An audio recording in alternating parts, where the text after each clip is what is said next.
প্রচলিত পদ্ধতির মিলাদ যদি আপনাদের কথা মতো বেদাত হয়, তাহলে দাঁতওয়ালা পদ্ধতিতে মিলাদুন্নবী আপনারা পালন করেন দেখি। আপনারা ব্যানার টাঙ্গান যে ঈদে মিলাদুন্নবী মাহফিল, ব্যানার টাঙ্গাইয়া আপনারা কি করেন? ঈদে মিলাদুন্নবী পালন করেন। এবং বেদাত মুক্ত ঈদে মিলাদুন্নবী কিভাবে পালন করতে হয় আমরাও দেখি, আপনাদের কাছ থেকে যদি শিখার থাকে আমরাও শিখব। তাও তো করেন না, তাও আপনারা করেন না। এই দুঃখ আমরা কোথায় বলবো? বলবেন যে প্রচলিত মিলাদ বেদাত। প্রচলিত মিলাদ বেদাত, তাহলে বেদাত মুক্ত মিলাদুন্নবী মাহফিল আপনারা আয়োজন করেন না কেন? আমাদেরকে দাওয়াত দেন, মুসলমানদেরকে দাওয়াত দেন, আমরা আপনাদের বেদাত মুক্ত মিলাদুন্নবী মাহফিলে হাজির হব। এইটাও তো করেন না। বরং এই রবিউল আউয়াল মাস আসলেই, যেই মাসের সাথে মিলাদুন্নবীর সম্পর্ক, যেই মাসের সাথে আল্লাহর নবী সাল্লাল্লাহু আলাইহি ওয়াসাল্লামের পয়দাইশের সম্পর্ক, সেই মাস আসলেই সিরাতুন্নবী মাহফিল, সারা বছর তাফসিরুল কোরআন মাহফিল, ওয়াজ মাহফিল, ইসলামী মহাসম্মেলন। আর রবিউল আউয়াল মাস আসলেই সিরাতুন্নবী মাহফিলের হিড়িক পড়ে যায়। এই কেন আপনারা এটা করেন এটা বুঝতে আর বাকি নাই। মানুষ এত বোকা না, মানুষ খুব ভালো করেই বুঝে।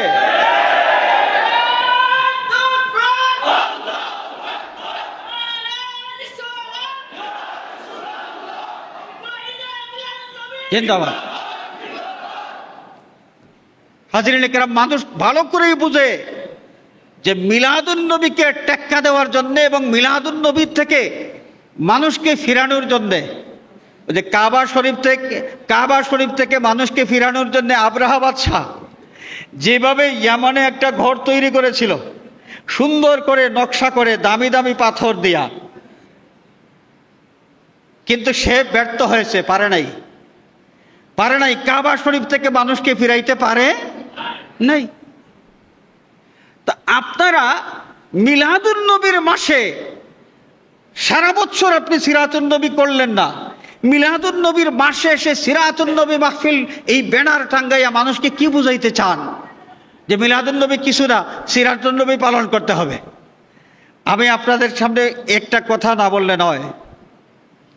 এই যে মিলাদুন্নবী আর সিরাতুন্নবী, মিলাদুন্নবী আর সিরাতুন্নবী, এই বিষয়টা আসলে কি যদি আমরা বুঝতে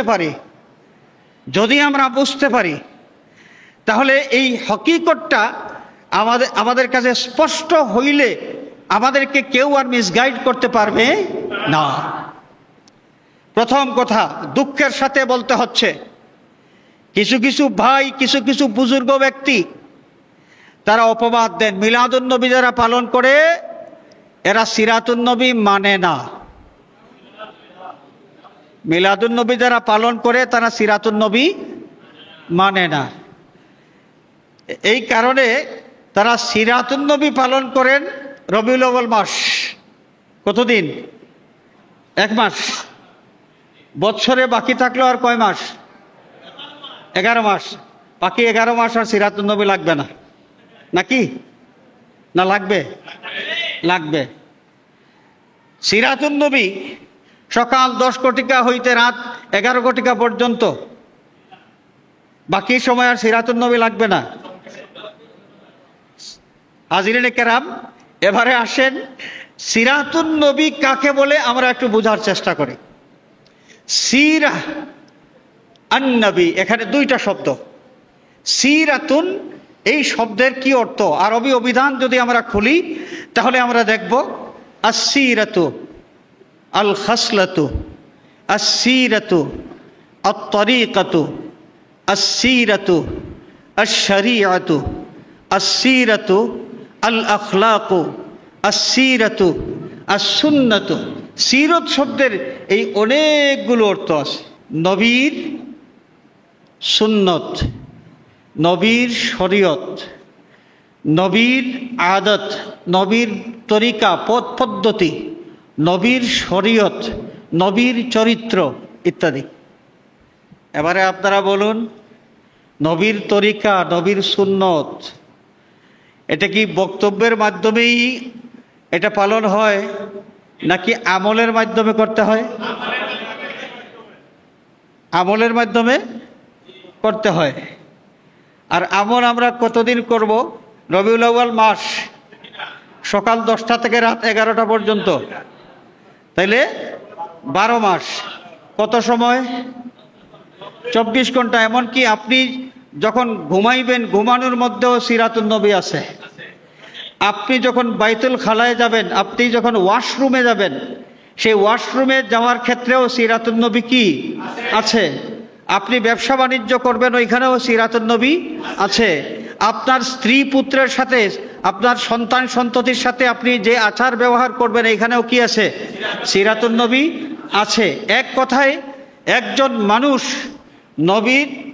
নবী পাক সাল্লাল্লাহু আলাইহি ওয়াসাল্লামের তরিকা মোতাবেক তার জীবন পরিচালনা করার জন্যে, জীবনের প্রতিটি ক্ষেত্রে সিরাতুন নবী সাল্লাল্লাহু আলাইহি ওয়াসাল্লাম এটা প্রসারিত, সব জায়গায় আছে। সিরাতুন নবী আপনার সব জায়গায় আছে। দোকানের ক্যাশ বাক্স থেকে শুরু করে ঘরে ঘুমানোর বিছানা পর্যন্ত সব জায়গায় কি আছে? সিরাতুন নবী আছে। এবং সেই সিরাতুন নবী আমলের মাধ্যমে পালন করতে হয়। এবং শুধু রবিউল আউয়াল মাসে নয়, 12 মাস 24 ঘন্টা সিরাতুন নবী পালন করতে হয় এবং আমলের মাধ্যমে সিরাতুন নবী পালন করতে হয়। আমার ভাইয়েরা, এই ব্যানার টাঙাইয়া যে বিরাট সিরাতুন নবী মাহফিল সকাল 10টা থেকে রাত 11টা পর্যন্ত অনুষ্ঠিত হইবে, এই যে দাওয়াতগুলো দেন আমাদেরকে, পাবলিকের কাছে ভুল মেসেজ দেওয়া হচ্ছে। সিরাতুন নবী সম্পর্কে পাবলিককে মিসগাইড করা হচ্ছে।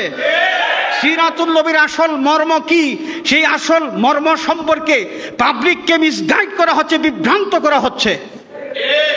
হাজিরিনে কেরাম, আমরা যারা মিলাদুন নবী পালন করি, আপনারা বলুন, যেই নবীর তরিকা প্রতিষ্ঠিত হয়েছে, সেই নবীর জন্মগ্রহণ না করলে নবীর তরিকা কি থাকতো? সেই নবীর জন্মগ্রহণ না হলে শরীয়ত কি থাকতো? সেই নবীর জন্মগ্রহণ না করলে নবীর চরিত্র কি আমরা পাইতাম? হাজিরিন, তাইলে সিরাতুন নবীর আগে হলো মিলাদুন নবী। এবং মিলাদুন নবী এটা এমন একটা বিষয় যেটা জানার মাধ্যমেই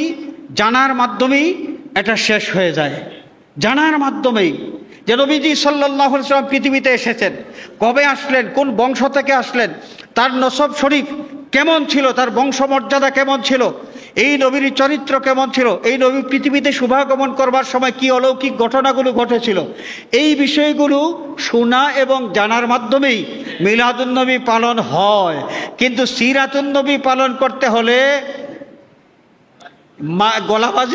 গলাবাজি করলে সিরাতুন নবী হয় না। সিরাতুন নবী আমলের মাধ্যমে এটা প্রতিষ্ঠিত করতে হয়। এবং 12 মাস 24 ঘন্টা, 12 মাস 24 ঘন্টা। আমরা কি বুঝতে পেরেছি? আর মিলাদুন নবী বিশেষভাবে আমরা রবিউল আউয়াল মাসে পালন করি কেন? যেহেতু এই মাসটা নবীজির বেলাদত শরীফের সাথে সম্পৃক্ত।